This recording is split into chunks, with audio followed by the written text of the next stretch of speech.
Hello everybody, सत श्री अकाल, good morning, good afternoon, good evening. आज हम लोग एक टॉपिक कर रहे हैं आज के लेक्चर में, कंपनी अकाउंट्स।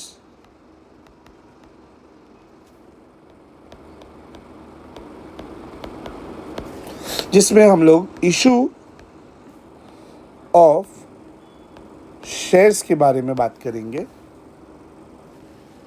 यहाँ पे हम लोग जो अभी टॉपिक लिए हैं उसमें सिर्फ अभी हम लोग इंट्रोडक्शन,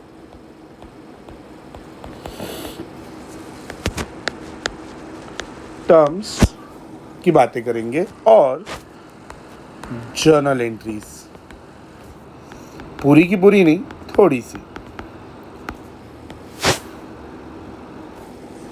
अब बात आती है कि कंपनी शेयर्स इशू क्यों करती है। शेयर्स क्या होता है? शेयर्स का बेटा एक सिंपल मीनिंग ये बनता है यूनिट, हिंदी में बोलूँ तो हिस्सा। अब हम लोग सब लोग शेयर मार्केट के बारे में थोड़ा बहुत तो जानते हैं, इतना सा तो जानते ही होंगे, है क्या नहीं? तो ऐसा समझो किसी कंपनी में लाखों शेयर्स है। उस लाखों शेयर्स में से अगर मेरे पास 3 शेयर भी है ना, 3 शेयर, तो मैं उस कंपनी का मालिक हूँ। ठीक है? कितने मालिक हूँ? 3 यूनिट का मालिक हूँ। कितने कितने यूनिट का मालिक हूँ? 3 यूनिट का मालिक हूँ। इन शॉर्ट मेरे पास उस कंपनी के 3 शेयर्स है। अब चलो, शेयर्स के बारे में बहुत छोटी सी बात थी, वो तो हो गई। कंपनी शेयर्स इशू क्यों करता है, तो चलो शुरू करते हैं। सबसे पहला पॉइंट, फंड। कंपनी को क्या चाहिए? फंड चाहिए, पैसे चाहिए। तो कंपनी ये पैसे लाता कहां से है? कंपनी ये पैसे 2 जगह से ला सकता है। पहला, जस्ट अ मिनट,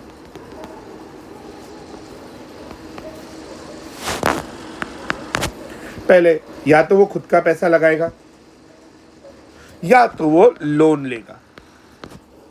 अगर वो खुद का पैसा लगाता है ना, तो वहां पे वो शेयर देता है लोगों को। इन शॉर्ट वो उन लोगों को ओनर बनाता है। और अगर उसे लोन लिया है तो बदले में लोगों को क्या देगा? डिबेंचर देगा। क्या देगा? डिबेंचर। सर आपने एक वर्ड बोला अभी, लोगों को। हाँ भाई, लोगों को। ये पैसे वो लोगों से लेता है, खुद के पैसे और नहीं डालने, तो वो पब्लिक से पैसा लगता है। सुना होगा ना IPO, इनिशियल पब्लिक ऑफर। हाँ वैसे। तो ये सिर्फ शेयर्स में होगा। तो कभी उसको लोन चाहिए तो डिबेंचर्स इश्यू करता है। अब शेयर्स में क्या बना दिया उसने लोगों को? ओनर। शेयर्स भी होते हैं 2 तरीके के। एक होता है इक्विटी शेयर और एक होता है -% प्रेफरेंस शेयर। इधर डिबेंचर के आगे भी एक परसेंटेज होता है। ठीक है? अब गाइस देखो, इधर एक परसेंटेज डाल दिया, इधर भी परसेंटेज है। सर ये परसेंटेज क्या है? ये जो परसेंटेज है ना प्रेफरेंस शेयर का, इसको बोलते हैं रेट ऑफ डिविडेंड। क्या है rate of dividend? Sir dividend क्या होता है? Dividend is nothing other than profit of the company. ठीक है? और डिबेंचर के आगे जो परसेंटेज है वो क्या है सर? वो है rate of interest. Rate of interest. अब डिविडेंड और इंटरेस्ट में क्या फर्क होता है सर? देखो भाई, ये बात तो रिटर्न्स में समझ में आएगी, तो चलो 1 मिनट लगेगा, रिटर्न्स की पॉइंट ले लेते हैं हम लोग। रिटर्न्स। सर रिटर्न्स क्या होता है? अगर बेटा देखो, एक इन्वेस्टर के पॉइंट ऑफ व्यू से सोचो, वो कुछ पैसे अगर किधर लगाता है तो बदले में उसको कुछ चाहिए। जो उसको चाहिए ना, उसको हम लोग क्या बोलते हैं? रिटर्न्स बोलते हैं। क्या बोलते हैं बेटा? रिटर्न्स बोलते हैं। हाँ,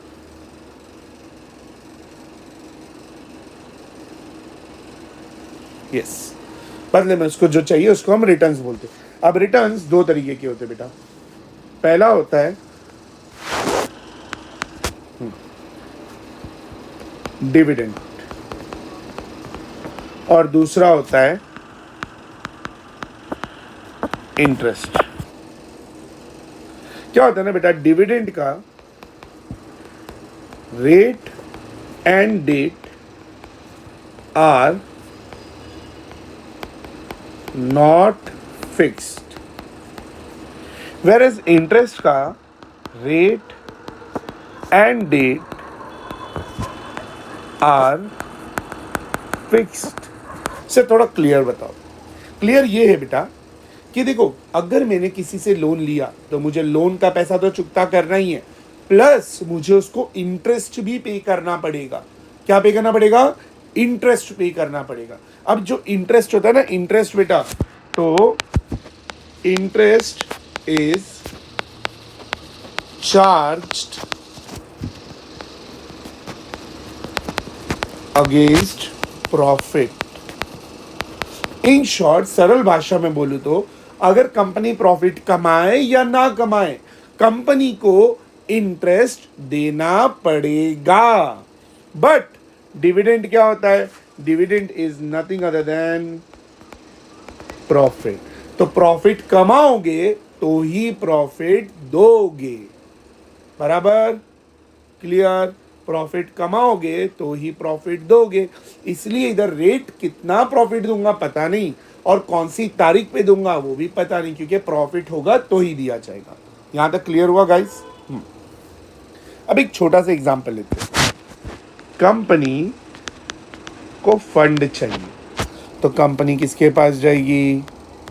पब्लिक के पास। ठीक है। कंपनी क्या करती है? मार्केट में ऑफर रखती है। क्या रखती है? ऑफर। तो शेयर्स आर ऑफर्ड। सार्वजनिक invitation called as IPO, initial public offer. तो कंपनी ने ये ऑफर रखा पब्लिक को, कुछ गिनी चुनी पब्लिक नहीं, सभी को। तो पब्लिक बोलती है मुझे शेयर चाहिए, मुझे शेयर चाहिए। तो ऐसे में कंपनी क्या बोलती है? इफ यू आर इंटरेस्टेड तो why don't you apply for it. तो पब्लिक क्या करती है? शेयर्स अप्लाई करती है। जैसे ही पब्लिक शेयर्स अप्लाई करती है, कंपनी क्या करेगी? कंपनी उन शेयर्स को अलॉट करती है। कंपनी उन शेयर्स को क्या करती है? अलॉट कर देती है कि भाई ये लो, आपके नाम पे शेयर्स हो गए। बराबर? अब बड़ ऑब्वियस, जैसे ही शेयर अलॉट करेगी कंपनी, साथ ही साथ पब्लिक को देती है शेयर सर्टिफिकेट। Share certificate. अच्छा सोचो, कंपनी ने शेयर्स ऑफर किया, पब्लिक ने अप्लाई किया, पब्लिक खाली हाथ आएगी? कंपनी खाली हाथ लोगों को लेगी? नहीं नहीं नहीं नहीं नहीं, पब्लिक से पैसे मांगती है। तो समझो, पब्लिक ने कंपनी को जो पैसे दिए वो कंपनी की मार्केट वैल्यू पे दिए। क्या दिए? मार्केट वैल्यू, मतलब मार्केट में जो भाव चल रहा है, इस मार्केट वैल्यू को ही हम लोग क्या बोलते हैं? Issue price. क्या बोलते हैं बेटा? Issue price. एग्जाम्पल पकड़ो, एग्जाम्पल 480 रुपया पब्लिक ने दिया एक शेयर का, 480। अब कंपनी के पास 480 रुपए आ गए ना, कंपनी के पास 480 रुपए। अब बात यह आती है कि कंपनी बदले में पब्लिक को शेयर्स अलॉट करती है, साथ में क्या देती है? शेयर के सर्टिफिकेट देती है। तो कंपनी शेयर सर्टिफिकेट जब देगी, शेयर सर्टिफिकेट देगी, उस पर एक वैल्यू लिख के देती है। उस पर कितना लिख के देगी मालूम है? वैल्यू। उस पर जो वैल्यू लिख के देगी वो है, जस्ट अ मिनट, ₹10। ये 10 रुपीज को वो लोग क्या बोलते हैं? Face value. तो सर, पब्लिक ने 480 दिया। पब्लिक ने कितना दिया सर? 480, और कंपनी ने 10 रुपये दिया। तो सर मुझे थोड़ा थोड़ा मैथमेटिक्स आता है, ये 470 रुपये किधर गया सर? हाँ, ये 470 रुपया जो है ना, ये प्रॉफिट है। क्या है ये? प्रॉफिट। ये जो प्रॉफिट है ना, प्रॉफिट, इसको हम लोग क्या बोलते हैं मालूम है बेटा? Securities premium. Securities premium. ठीक है। एक छोटी सी स्टोरी बताई कि कंपनी को फंड की जरूरत पड़ती है, कंपनी पब्लिक से वो पैसे मंगाता है और बदले में उनको शेयर्स देता है, उनको ओनर बनाता है। सर यही सेम स्टोरी डिबेंचर के लिए भी चलेगी? हाँ, डिबेंचर्स में भी ऐसे ही होता है। कि डिबेंचर्स ऑफर किया, डिबेंचर्स अप्लाई किया, डिबेंचर्स अलॉट किया। समझे कि नहीं? तो यहां तक अभी हम लोग ने कौन सा पॉइंट पढ़ा बेटा? हमने एक पढ़ा फंड, दूसरा पढ़ा returns.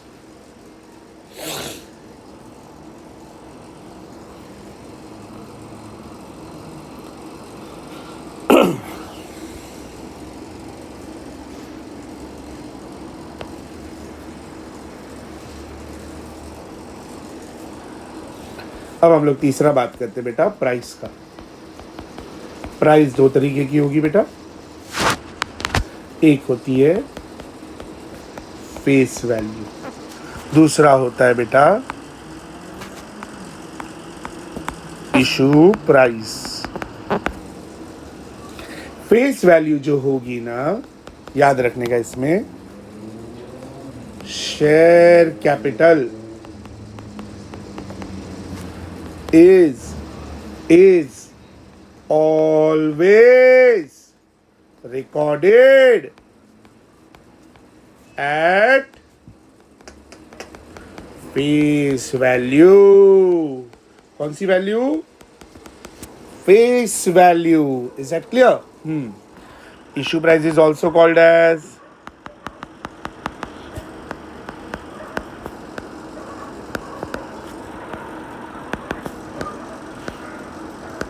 market price। Issue price is also called as market price। Clear बेटा? अभी हमने क्या क्या देखा बेटा, एक बार रिकॉल करते। फंड दो तरीके के, ओन और लोन, फिर रिटर्न्स, फिर हमने देखा price.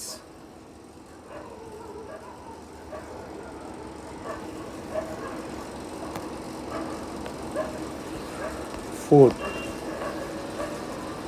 calculation of dividend and interest। Calculation of dividend and interest। So guys, एक एग्जाम्पल लेते हैं। समझो 4,000 10% डिबेंचर है ऑफ ₹100। तो कितना हुआ बेटा? 4 लाख हुआ। वैसे ही 9,000 12% प्रेफरेंस शेयर है ऑफ ₹100। तो कितना हुआ सर? 9 लाख हुआ। अब सबसे पहले आप कैलकुलेट करो इंटरेस्ट ऑन डिबेंचर। तो सर आप बोलना क्या चाह रहे हो? इधर थियोरी ये बनती है, it is calculated on face value. It is calculated on face value. तो इंटरेस्ट ऑन डिबेंचर जब निकालूंगा तो 4 लाख रुपया उसका फेस वैल्यू है ना बेटा, उसके ऊपर 10% निकालूंगा, कितना आएगा? 40,000। समझे? दूसरा, अगर समझो एग्जाम्पल ही ले रहे, ये भी एग्जाम्पल ही है, अज्यूम्ड नेट प्रॉफिट कंपनी का 5 करोड़ है। कितना है बेटा? 5 करोड़। 5 करोड़। तो अभी आपको ढूंढना है calculate dividend on preference share. तो याद करो प्रेफरेंस शेयर का रेट ऑफ डिविडेंड कितना है? 12%। कितना है? 12%। अब ये 12% पे डिविडेंड ढूंढ के बताओ। कुछ बच्चे क्या करते हैं, 5 करोड़ के ऊपर 12% कैलकुलेट कर लेते हैं। वो बोलते हैं सर 12% ही तो मिलने वाला है। गलत। 12% किस पे लगेगा? 9 लाख पे। क्योंकि क्या लिखा था? It is calculated on face value. So यहां पे आएंगे, क्या लिखेंगे बेटा हम लोग? 9 लाख इंटू 12%। समझे? 9 लाख इंटू 12%, 1,08,000। समझे कि नहीं? अब फोर्थ पॉइंट पे आते हैं। फोर्थ हो गया ना, आई थिंक, हाँ फोर्थ हो गया। फिफ्थ पे आते हैं। प्राइस देखा ना आपने, प्राइस। अब प्राइस के ऊपर ही आगे बात करने वाले। शेयर्स आर इशूड एट, पहला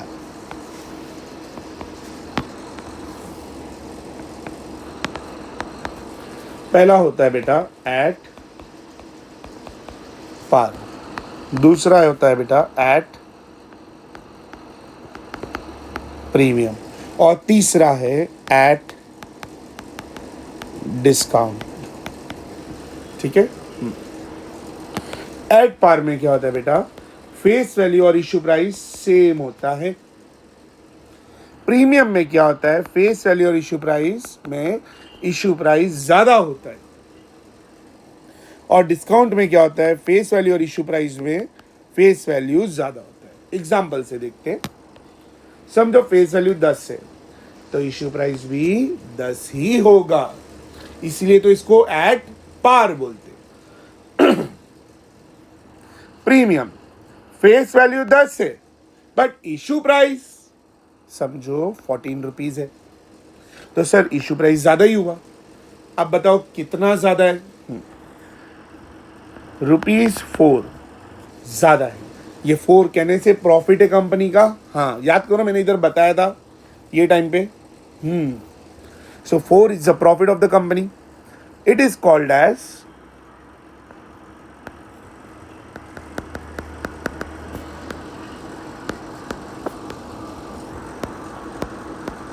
सिक्योरिटीज प्रीमियम। ये कंपनी का प्रॉफिट है। ये कहां पे रिकॉर्ड होता है, it is shown in the balance sheet. कौन से साइड पता है क्या, liability side, under the head, under the head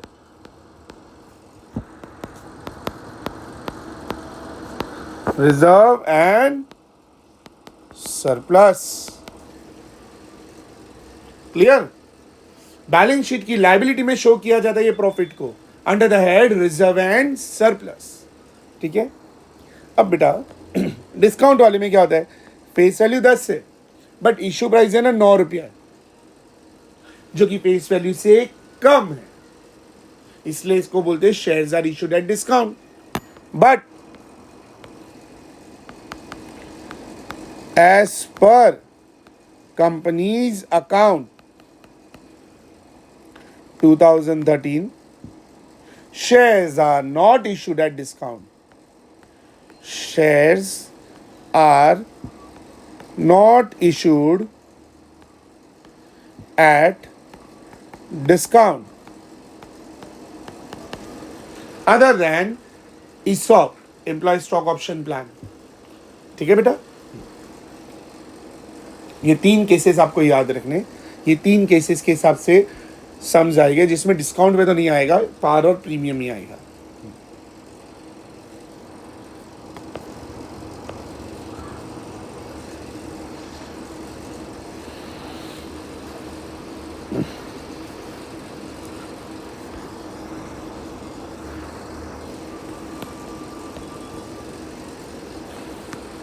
अभी ये ना बेटा टाइप्स ऑफ सम समझाता हूँ। टाइप्स ऑफ सम्स हम लोगों को क्या क्या आने वाले, इसमें सबसे पहला आएगा बेटा लमसम। लमसम क्या होता है, जहां पे मैंने अभी के अभी शेयर ऑफर किया, लोगों ने अभी के अभी पैसा दे दिया, उसको क्या बोलेंगे, लमसम मेथड। लमसम मेथड में भी क्या होता है, 2 होते हैं। एक कंसिडरेशन फॉर कैश,